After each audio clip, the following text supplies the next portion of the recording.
ప్రతి జన్మ ఒక ప్రశ్న, ప్రతి జీవితం ఒక ప్రయత్నం.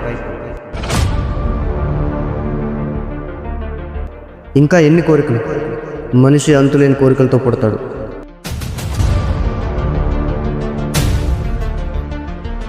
కానీ కొన్ని కోరికలు దేవుడికి కూడా కోపం తెప్పిస్తాయి. ఎక్కడో ఒక చోట మార్పు మొదలవుతుంది.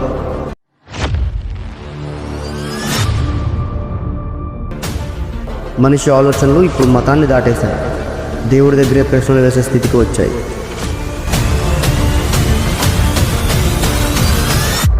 కళల్ని సాధించాలన్న వాడికి దారులు చాలా ఉన్నాయి.